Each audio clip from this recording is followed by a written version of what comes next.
Welcome to the Leading with Empathy podcast. My name's Daniel Murray, and my guest today is Athin Cassiotis.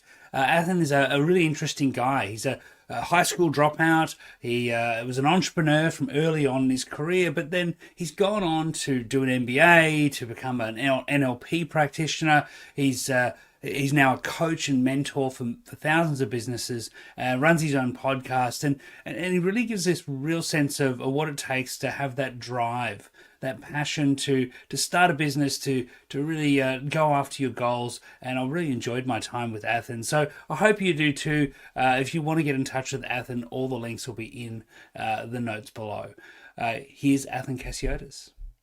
All right, welcome Athin. How you going, mate? Well, good to see you. Yeah, awesome, mate. Yeah, I'm great. Thanks. How about yourself?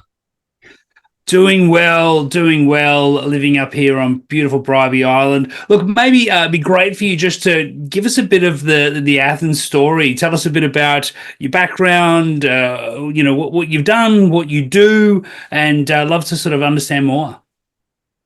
Yeah, definitely. So I grew up in Adelaide, South Australia. So, almost like a big country town there. And, parents are high school teachers. So sort of, indoctrinated me into the school way of, over the years. And then in year 10, I was about 15, I started my entrepreneurial journey actually selling VCD movies. So this is where they were sort of bootleg, two CD copies, Fast and the Furious #1, right? That's how long ago it was the first one that I did. And my cousin used to get them. And I had one of the first CD burners. And I had to think strategically here where how could I sell these for like $10 each, as many as possible in one go, because I didn't know who else could burn them, right? So that's where I started making some money in year 10. And then in year 12, basically wasn't enjoying school anymore. And I dropped out, I left. And my parents, as you can imagine, being high school teachers, weren't happy with me. My dad said I'll never be able to study. He had 3 degrees. And one of my teachers actually said, Athin, you'll never be successful, right? Can you imagine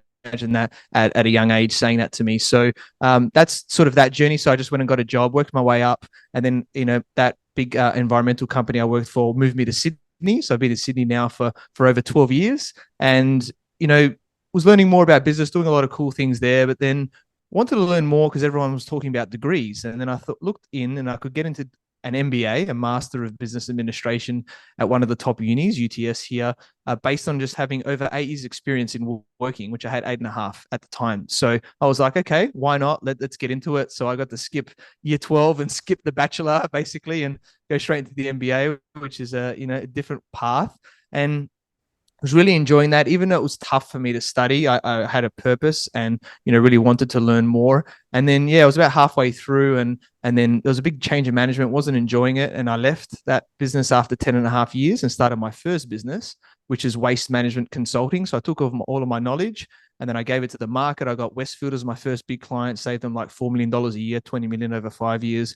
Kmart and Target, I've saved them millions, worked with them for over 5-6 years. Coles, Defense, a lot of big sort of companies that I've done in that space with my knowledge. And then, I'd go to networking events and meet people, and they'd ask me some questions around business. They're like, Athin, what do you think about this problem that I have? And I'm like, why don't you do 1, 2, 3, 4, 5? And they're like, it's really good. Can you just say that again? I need to write that down. And this happened a few times. And I was like, okay, well, I've got a good strategic brain, a good memory. I love this stuff from my experience, from my MBA, all of that from my coaches and mentors as well. So like, I love this. I create a business out of this basically. So then I started business coaching, mentoring just before COVID, end of 2019.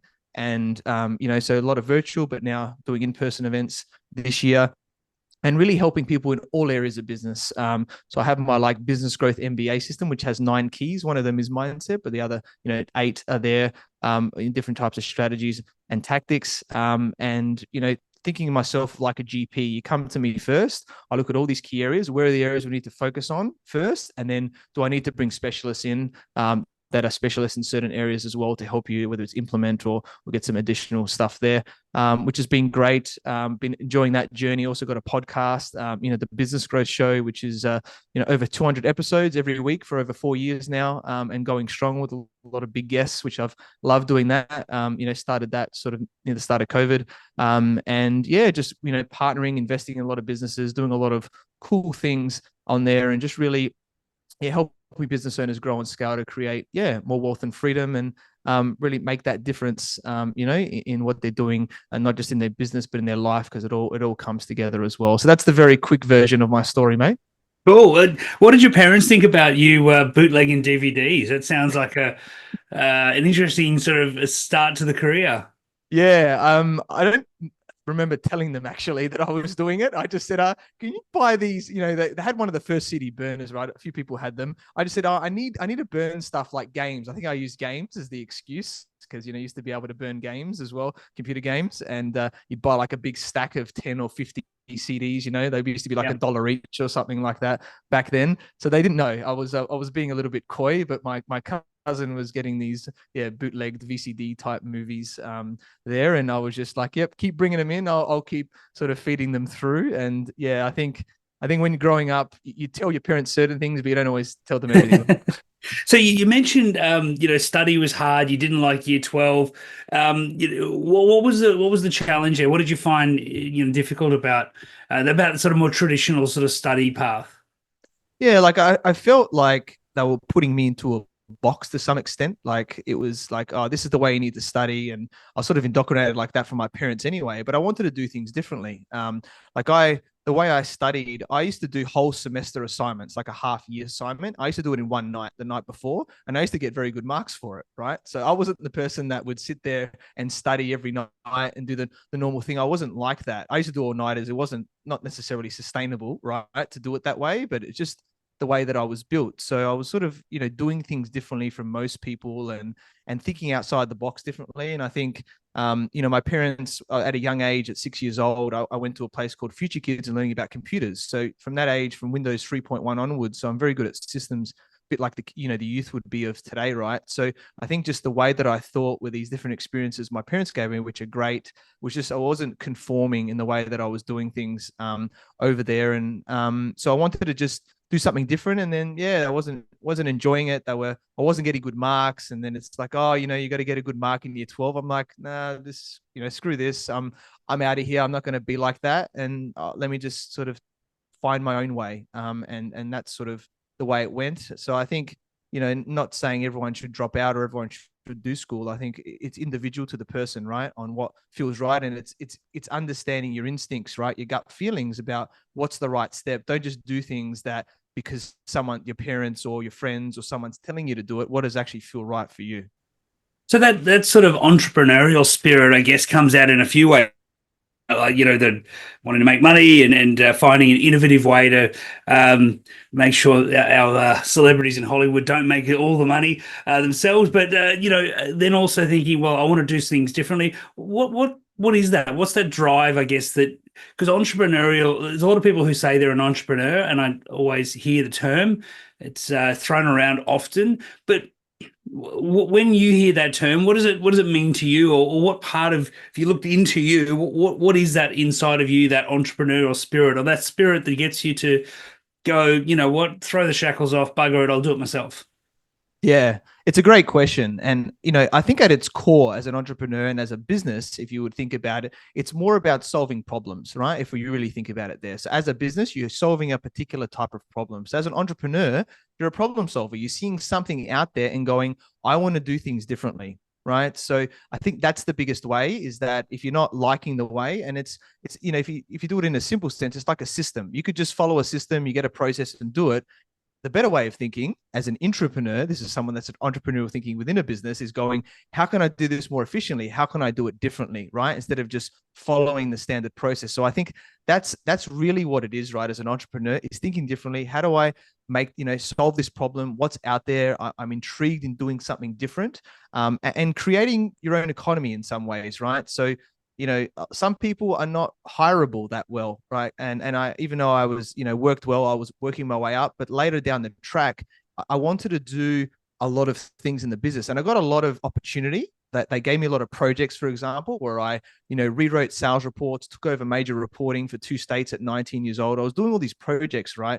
And, being the super user with their computer system. So I got to be entrepreneurial within it. But then it got to a point where I tried to do this later down the track, and you get roadblocks, right? And this can happen in businesses where they're like, nah, just you just chill out. We're just going to keep doing things the way we're doing things. And then you're like, yeah, this isn't for me. If I can't exercise that right, then I'm going to go out and do my own thing. Right. And I think that's where true entrepreneurs are born. You're not born necessarily that way, but the way, that level of thinking, and and it's taking a risk, being okay with risk, right? Because I think there's people are comfortable, and if you're just doing a job, which is fine, because it's not for everybody, right, to do that. If you work for a great business with a great culture, which I know you're all about, right, with great leadership as well, that's fine as well, right? But some people want to take the risk. They want to do their own thing and carve their own way. Yeah, yeah. Well, let's play with that because that's an interesting. There's an interesting tension I think that needs to exist in organizations. One, as you said, there is this level of comfort I guess we can fall into, which happens. The downside of that is the rate of change. I think I can't remember who said this quote. If the rate of change outside your organization is faster than the rate of change inside, you're doomed. Right? If the world outside is changing so quickly and you're not keeping up, you're going to be left behind. And you can only look at organizations like Kodak and Nokia. They're famous examples. The world moved on. They thought they had something and it vanished. So I think you do have to have, you want to have a culture where we have stability and safety and people feel like they're okay. They're going to be okay. The question is, how do you also have enough innovation, ingenuity, challenge, questions to make sure you're keeping up? Because you don't have to slip behind. What are your thoughts around that? How do you get that tension right? Because, I think thinking about it from the way you described it, if I had 1,000 people in my organization and they're all like you, that'd be hard to manage, right? But if I have 1,000 people and there's no one who thinks that way, we might be on a safe boat to nowhere sort of thing. How do you get the balance right? Yeah, and I think it's understanding who fits well into the positions, right? And what you're doing. Because I think you need some people that are driving. Some people are more leaders naturally, or you can build yourself into being a leader. Some people more want to follow, right? And going, yeah, I'm there with you. Let's do it, and doing it together. I think understanding that you're right. Competitors can copy you, right? So I think you always have to be innovating. So if you just do the same thing over a time, it's the law of diminishing returns. It's like marketing, it's like business generally. If you just keep doing the same thing, eventually it's going to go down. So you have to be like that. And ideally, as the founders, or senior leadership team, depending on how big the business is, you've got to be thinking about that, right? This is what strategy is all about. Like, where is the market going? What are people not doing? How do we stand out from the market? Because why are people going to pick us over somebody else, right? So we've got to have that USP, unique selling proposition, to stand out. I think, like you said, there needs to be some level of certainty. This comes back down to like human needs, right? With certainty and like variety, we need a bit of both. We can't have too much certainty because it gets boring. You're just doing the same thing, right, every day. You can't have too much variety because then there's chaos, right? In some ways, there. So we need to have both, and I think it's understanding because everyone has different levels of these needs, right? So some people need to be more certain than others, and some people need more variety. So I think the human needs comes into it, not just from an entrepreneurial thinking point of view, and all of that in terms of the type of role. And you talked about disruption. It was very simple disruption, like you were saying. Now like AI is a massive disruption, right? Where this is going to impact every industry. It's not just like, oh, there's a new player in the market. It's like every role within the business is being disrupted. Now, new roles are being created. Other roles may not be as relevant or can be done more efficiently, twice as efficient. So I think, people that have been comfortable for a long time have to realize that businesses need to incorporate it, because other businesses are going to be, let's say, example, twice as efficient, which means if this business doesn't do it and they just keep the comfortable people comfortable, then they're probably going to fall behind. The business will no longer be around, right, in the future, because they won't be able to be profitable as well. So sometimes you have to change the mindsets as well of people around about, like, this is why we're focusing on this, even though you're going to do this role, this other, and we're going to work together as a team, that, having our strengths, combined.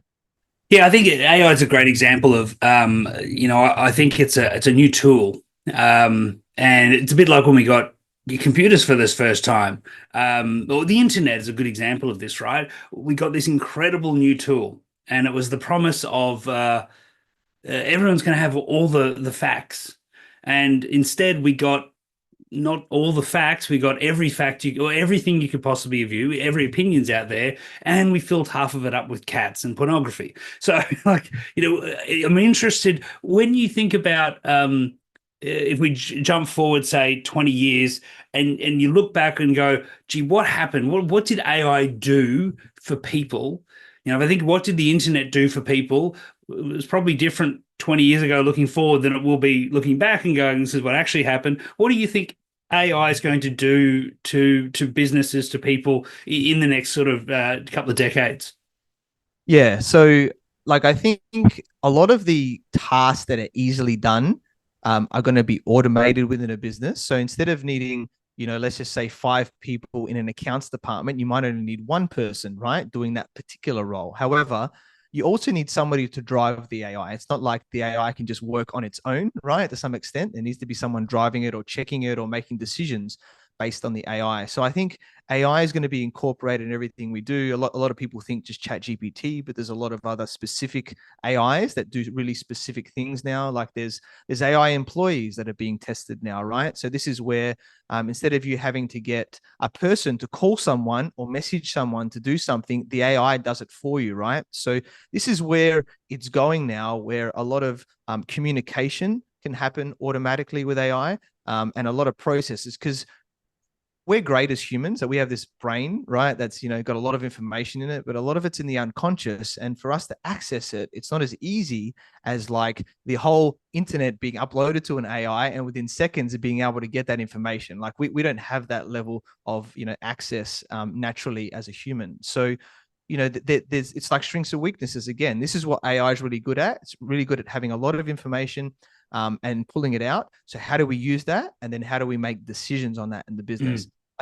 I think the other side of where it's really going to be interesting is actually creating your own AIs. So like not just having ChatGPT and getting information or knowing how to prompt. Okay, that's one thing, but having a big set of data that's your own in your business that nobody else has, and then creating an AI around that, which can help you internally or external people where you could even sell that, for example, that particular function. I think that's where the future's going, because if you have, I don't know, every document that you've ever had in your business and you wanted to find something, imagine just doing AI and it tells you where that is instead of trying to find for hours in an intranet or something like that to try and find this document. Or imagine having every sales call that you've ever had in the business, if it's been recorded, uploaded, and you can pull out things from those instead of going, oh, what did I say in that? Or what was an objection here? Or why did someone buy? Right. So I think this is where the future is. If you can understand how to really put a specific set of information in there and create your own, I think then you're going to become really powerful and stand out a lot more in the market. I love that point you make around making decisions. So, because I think, I'm on the same page with you. I think there's a whole bunch of stuff that we do as humans at work, and a bunch of that is automatable, simplify, we can simplify it. We shouldn't be doing it. And then there's this other stuff over here. And, from an entrepreneurial point of view, it's that decision making around the ChatGPT can give you 100 different versions of something, but which one's the right one for you? It comes back to a human going, well, hang on, this is what I should do. Or is that a moral thing to do? Is that an ethical thing to do? You can ask ChatGPT about ethics, but it doesn't really know. It doesn't have an ethical core. It's a very human thing. And so how do you, when you're doing this or you're working with your customers, your clients, and they need to make those decisions, what are some of the ways in which you help them to create, not to make specific decisions, but create a way of making those decisions?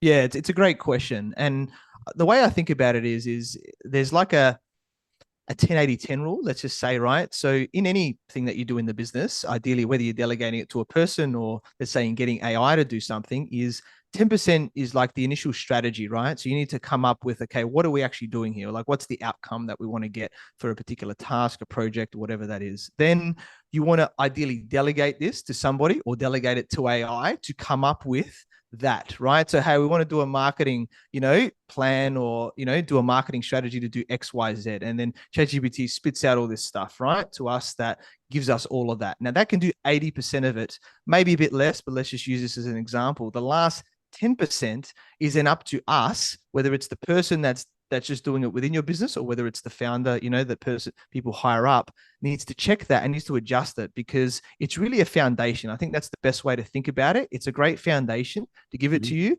But there's other tools. There's like, it can be, the language is not ideal, right? Sometimes. Now there's other dehumanizing AIs out there to make it so that it sounds a bit more human, right? In there, which is interesting. But then you still need to go through it. And like you said, put that human filter on it, going, is this sound like how we would communicate as a brand if it's, something that's going externally? Is this have some emotions in there? Is this, morally and ethically right? You have to put those certain filters in. And that's why a lot of businesses now are putting, these policies and procedures about how to use AI, what to put into it. Because you got to watch out.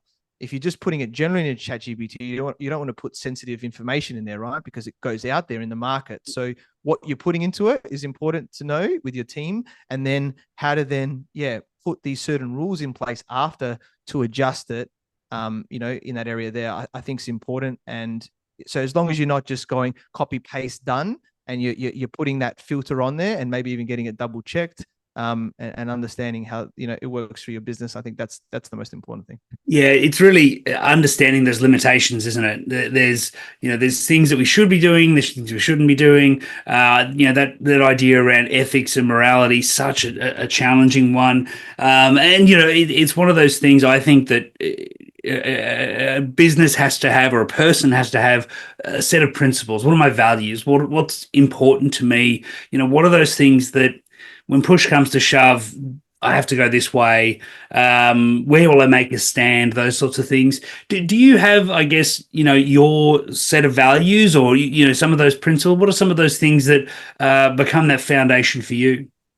Yeah, I think values are so important, right, on how we do business. And ideally you do this with a team. It depends if you're by yourself, right, initially. But I think there's a value is what's demonstrated in the business. It's not someone saying, hey, I want you to be these 5 particular things, like integrity and honesty and all that type of stuff. And that's great, right?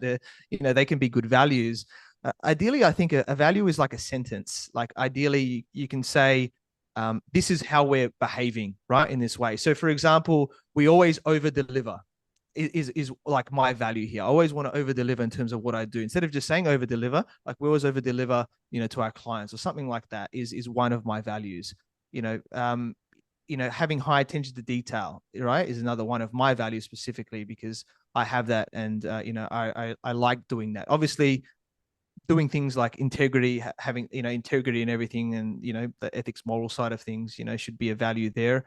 And then, and I think a lot of people just think, oh, it should be, the standard cookie cutter. I have 5 values, I put it on my website, and that's it. But you could have more than that. Like, and what's important to you? And I think if you do this as a task with your team, you'll see that there's other, because it's what's actually being demonstrated, and then even praising people for demonstrating those values, ideally within the team as well. Because just because you say it's a value doesn't mean it's a value, in terms of what you're doing. So things around having high customer service, all of that. But it's a very interesting one around values. But there's a few of mine, and these can adjust over time as well, right?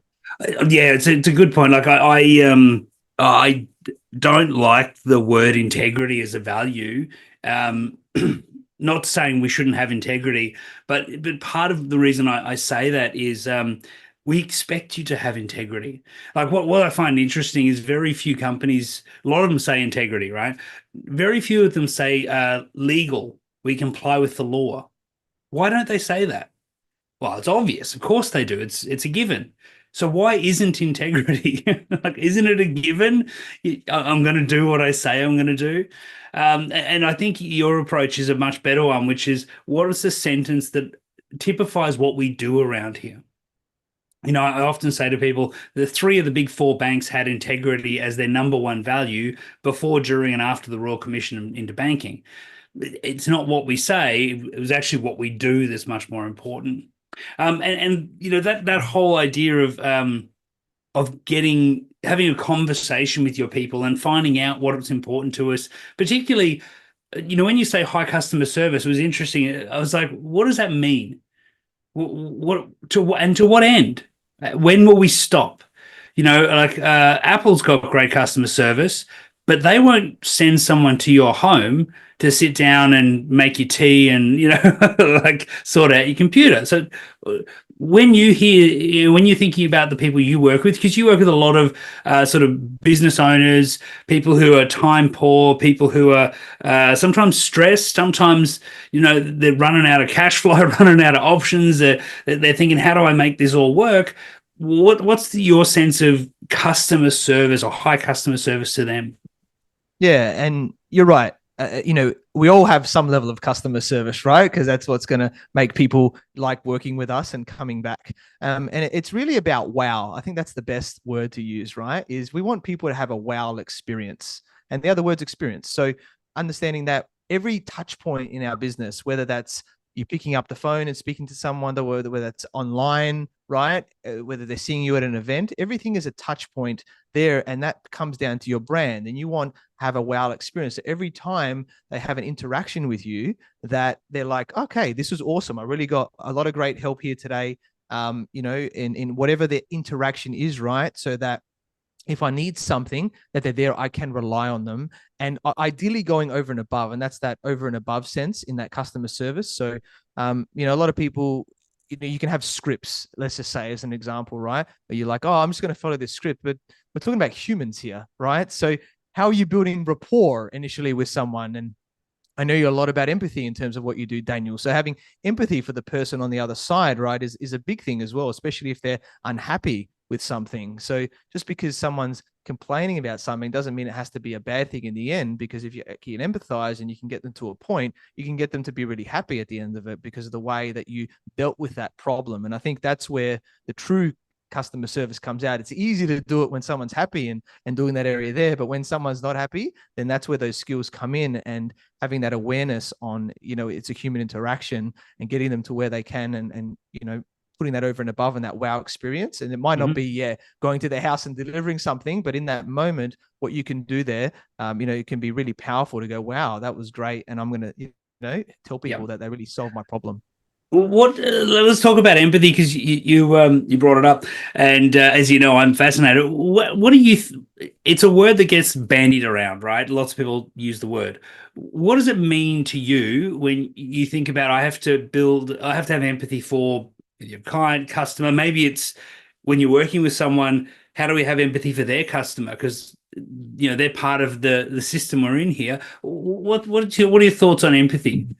Yeah. You're probably more of the expert in this, but I'll give you mine. So it's really understanding where the other person's coming from and almost putting yourself in their shoes, right? And in terms of the language and understanding of where it is, because we all make assumptions, right, on how things when we have interactions with people, but realistically, we probably need to ask better questions and really seeing where they're at, like understanding. And it's that lens of curiosity, I think, is the best lens, right? So don't assume anything with anybody else. Just being curious. Okay, why is this person like this? Let me ask some more questions. Feel empathetic. Understand about what their feelings are. Comes into it as well. And then you can go, okay, now I really understand where this person's coming from. Now I can meet them there on that moment and then help them to move forward. Wherever that path is. So that's the way that I look at it. Like me with feelings, I guess I was built, it's like that Aussie man thing that you don't really feel stuff growing up, but also from my parents being sort of, I guess, more left brain, the teacher side of things as well. So I'm still learning more about feelings myself. Like my wife's very right brain, that emotive feeling. So she gave me a page of 100 emotions. I'm like, there's this many emotions. I didn't know that this existed, right? I thought there was only about 10 or 20. So I think there's always a learning of being there. But I think when you understand where the other person is and meet them there and help them move forward, I think that's what true empathy is to me. But I'd love to hear it from your side as well. No, well, she's wise. The idea of emotional granularity is important because if I think about I'm someone says something and I have an emotional reaction. You mentioned this earlier. It's a subconscious reaction. So it's an emotionally charged reaction from an old part of my brain. It doesn't come with a label that's very specific. So, like someone says something, you feel sort of agitated. Let's put that label. Right? You feel like your heart rate's gone up, your blood pressure rises.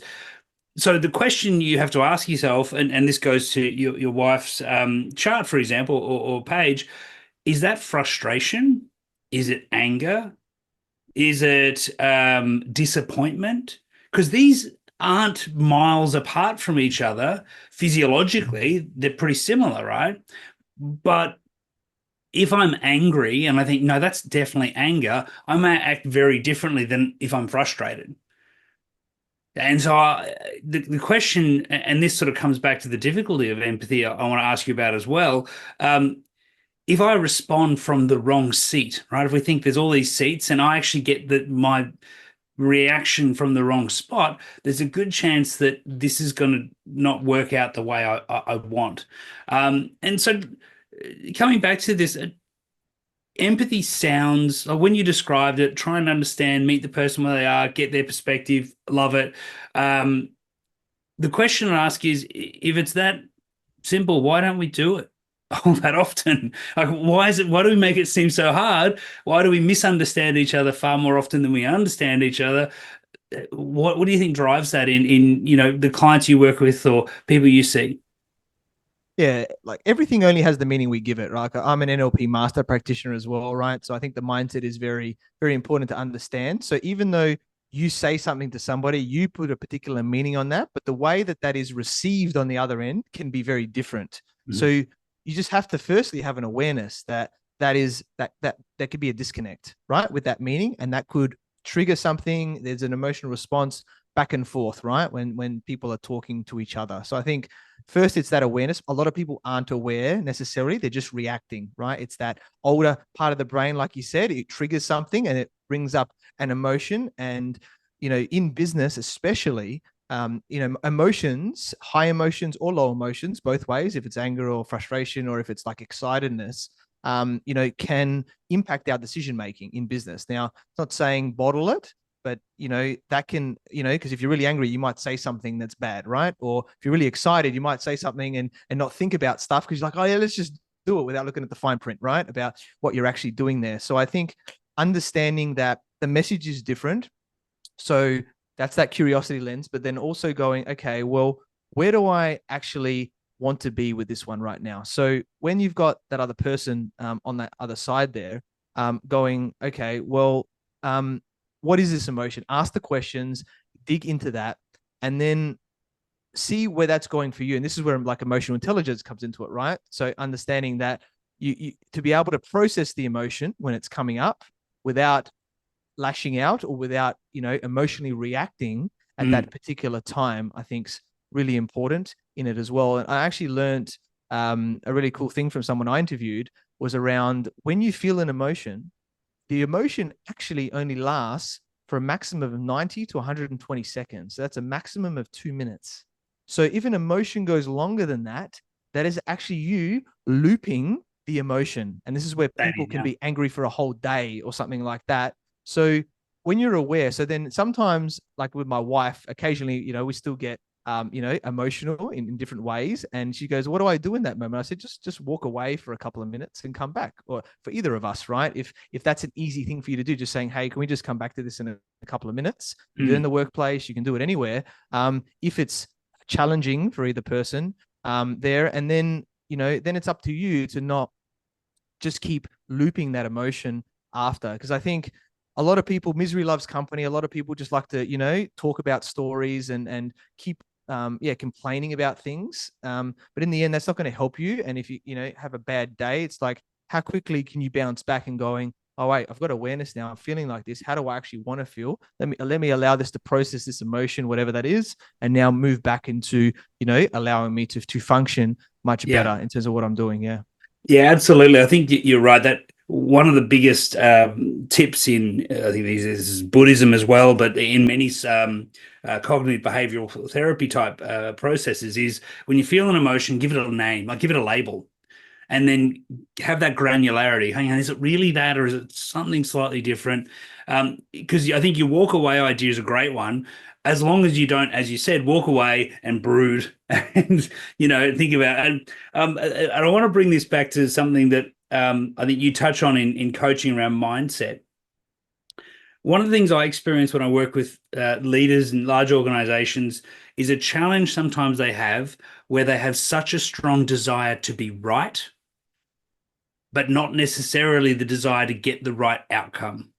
And so they're happy to fight, to cause problems, to burn the whole house down because they're right and they need to be justified, rather than going, yeah, but the outcome I need is not that anyway. So how do I get is that something you encounter, this balance between should I be right or get the right outcome? Yeah, definitely. And I've been in there myself, right? Looking back, in these moments too. So, this comes down to the other human need around significance, which I think is a massive one for a lot of people. Everyone has some level of significance that we need. Now, if you have a high level of significance on your needs list, then it wants to be all about you, right? And this can override even values, right?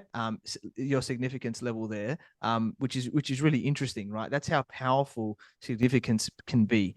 Can you talk to me? Sorry, can you talk to me about the difference between significance, ego, pride? Like, these are sort of words that are bouncing around in my head when you say that. I'd love to sort of try and pull that apart a bit more if I could. Yeah, definitely. They're very linked, right? I think the ego is linked to significance because the ego needs to feel significant. The ego also, goes back to, I guess, the primitive levels of us of wanting to keep us safe and things like that as well. So I think there's a bit more depth to the ego, where, that keeps us comfortable, let's call it, the ego there as well. So I think that's where, there's a lot more depth to the ego. Whereas significance is one part of the ego. That's probably the simple way that I will explain it. But an important part, because we all want to feel like we have something here, that we're making an impact, that we're significant, our voice matters in that moment. Now, it shouldn't matter on the seniority of the person necessarily about, oh, I'm the boss, so just this is the way that it is. And if they have high significance, they may operate like that. But the people in the team could have a much better ideas because they know exactly what's going on in that particular function or task, project, or whatever that is, right? So understanding that, you can tell, right? So as a coach, as somebody externally, you can tell when someone has this, right? Like when you understand human needs. So we've talked about certainty and variety. We're talking about significance now. You've got love and connection, which is an interesting one. So love obviously is more of the partner, but connection is general, right? We need connection as that one. And then you've got like growth and contribution as the last two. So we all need to grow. So a lot of people leave businesses if they feel like they're stagnant, they're not growing, right? You're not growing, you're dying. And then contributing is contributing something back. Now, just for everyone to know all of them now, but I think significance is a really big one because, I know an example where there's people around me that I can tell have high significance. So let's just say if someone's telling a story, then they're like, oh, that's awesome. And they'll straight away bring it back to them and tell a story that's about them. And they're completely not even ask them, or you're having a conversation, not even asking any questions to the other person because it's all about them. So these are ways that you can, be aware going, okay, I can see this person loves significance. Now, unfortunately, ideally, you want to change that. You don't want it to be too high on the person and you want to make them aware so they're not feeding that. But to get along with that person, you have to make them feel significant sometimes in how you're communicating with them, right? Which can go down that path. Now, so I think with significance is being aware that we all have it, but then also making people aware of these other needs and going, well, we don't want this to mask what else we're doing, right? In that area there. So that area of being right. And one of my coaches, worth hundreds of millions, said this to me: do you want to be right or do you want to get it right? Like in that way there. So I think it's important. Or do you want to be right or or like be broke, right? Basically like that at the same time too, right? Because just because being right, it's not going to, get you forward and doing that in the business. You got to do what's best, for the business as well. What's something that really frustrates you that you see maybe people do in business, or I don't know, the clients obviously you'd help them with, or what's one of the things that you see people do regularly, so it's common, that really frustrates you when you see it over and over again? Yeah, I think one of the biggest things is around taking action, right? And the right type of action in things. And I think this is where coaching, mentoring, people outside externally help that, like, with accountability. Because as humans, it's hard to be accountable to yourself, right? The stats show when you say you're going to do something, you do it about 20% of the time. Whereas if you have someone, you invested in them, you're meeting with them regularly, ideally, you complete it 90% of the time, right? Now, so that's great. That's one having coaching. But even when you have that, sometimes people don't take the action, right? In terms of what we're doing. And it's frustrating. But then some people might be like, oh, I'm not getting the results, and they're not happy with the service, right? But in the end, it's about you going, can you get them to take the action? Now you could just, as the coach or person, you could just say, oh, they're not taking action, so it's their fault, right? Whereas the better person or the better coach goes, okay, why aren't they taking the action? Let's delve into this. And there's probably some mindset challenges, some limiting beliefs, something there that's holding them back on taking the action. And that's really, I think, where the gold is. It's frustrating at the time, but then you have to really dig deep and find this area here. Now, hopefully the person is open enough to do that in that area and go through different processes using different tools. But it's frustrating, yeah, when people aren't taking the action and, or not the right type of action over time. So it's sort of like you're trying to get them to think a certain way or do certain things, and they might not be doing them, but at least if you can save them a lot of pain and failure and get it as quickly as possible, then, you can make it work out in the end. What do you think stops them? So, and there's two ways I'd love you to think to answer if you could.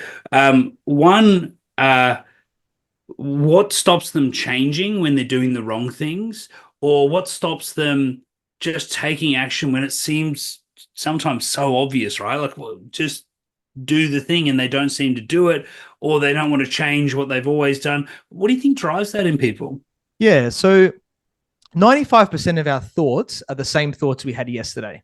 So we're constantly looping. So just like we talked about emotions before, but now we're talking with our mindset, our level of thinking. So depending how old the person is, that's why they have the saying, can't teach an old dog new tricks, right? The older the person, like trying to change a grandparent that's 80 years old is very tough, right? Because they're like, I've been doing this my whole life. I don't need to change, right? So depending on how old the person is, that becomes a factor because it just depends on how many times they've had that thought. Now, obviously they have to be open to wanting to change. Like you can't say, oh, my partner, they're just thinking bad, go fix them. If the partner doesn't want to change, if they don't think it's a problem for them, then it's not a problem and you can't fix it, right? At the same time. So being really open is one thing on that change. And then having the awareness, making them aware of their language. So a lot of the time when we talk, it's autonomous. We don't even know we're saying things because we've said it for decades, likely, right? So this is where a good coach or someone externally can go, oh, I just heard you say this limiting thing, like, oh, business is hard, right?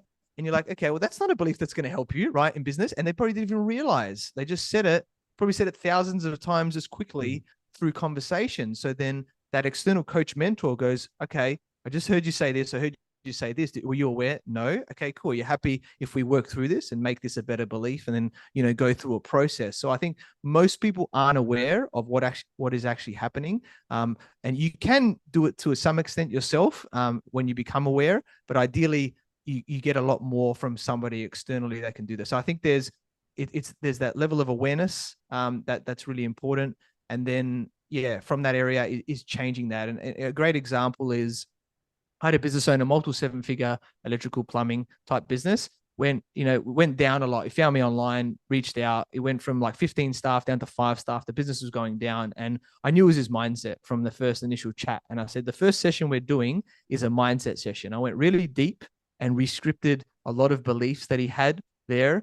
And his next month in business, he had his biggest month ever in his business that next month. No strategies, no tactics yet. It was just on mindset, right? So and then we did, strategies and tactics later, but it just shows how powerful this can happen. And sometimes it's there for a long time, or sometimes you can get into a rut, right? Where things can go down and you need someone to be able to pull you out of that and change that direction. Otherwise you'll keep going in the wrong direction as well. So a lot of people think they can do it themselves. And to some people they can, yes, but the majority of people can't, or take them a lot longer to do it. So it's like, and this is the ego pride thing that you mentioned as well. And this is something that I had where most people say, I should know this. I shouldn't have to ask the question. I shouldn't need the person to help me. I should be able to figure it out. And that's an ego thing. Whereas you should just go, you know what?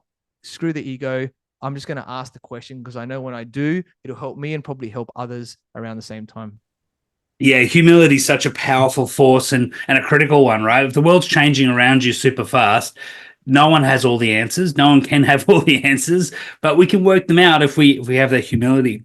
I'm going to fire out just as we start to wrap up. I'm going to fire out a few questions from my empathy cards. As I mentioned, I take these cards to conferences when I'm speaking and hand them around. It usually helps to get some different conversation going. So the first one, how do you define success? What does success look like for you? Yeah, it's a great one. And to me, success is really doing what I'm enjoying, and having a level of financial success is one part of it, but it's not just financial numbers, right? In doing that, it's actually doing what I enjoy, right? It's I don't want to be doing a business or a task ideally for the majority of the time that is something that is really painful, right? And procrastinating. It's that I'm doing something that I enjoy, I'm making an impact in terms of what I'm doing, and I'm getting paid for the value obviously that I provide, and to me that's success. Yeah, awesome. All right. Who's someone you really admire and why? Someone Maybe I really anyone from maybe even left field. Is there anyone you really admire for maybe an obscure reason? Yeah, it's an interesting one. When you said obscure, someone just came to mind was Michael Jackson, right? So Okay. I think I loved him, the king of pop, and I sort of taught myself how to dance over the years. A lot of people don't know this about me, right? And I like that he was different. He was going, I'm going to put myself out there and show something and not care what people think, right? So much. And I really admire the way he did that. Unfortunately, it wasn't around full time. There's a lot of other challenges in the back of him, but I really love that side of him. And, I want to bring that out more in terms of what I do. And I think it's a lesson about uniqueness, right? About showing that uniqueness, that authenticness about ourselves. And that can really be the driver of why people, be magnetic and get attracted to us as well. Yeah, awesome. And here's the last one. It's your last day on Earth. What would you order as your last meal? I've always loved pizza from a young age. I used to work. It was my first job as well, and I could smash huge amounts of pizza. What's on the pizza? Come on, give us the topping. What's the ideal topping? It's a tough one because I love so many different types and I've experimented. I still, even though I could eat quite healthy most of the time, I still love like a pepperoni pizza, maybe some salami. I do love my Kalamata olives, being Greek background as well. So putting some olives on there and a bit of chili. It's a bit of like a diavola sort of type of pizza that the Italians would call it. I think that's a nice simple mix, but a really powerful, tasty one. Oh, that's awesome. Thank you so much, Athin.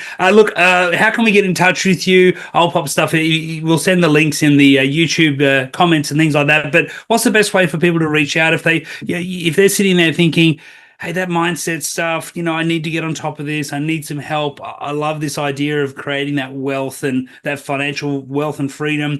What's the best way to get in touch with you? Yeah, definitely. So, find me on social media, obviously. So, LinkedIn, Facebook, Instagram, on all of the key ones there.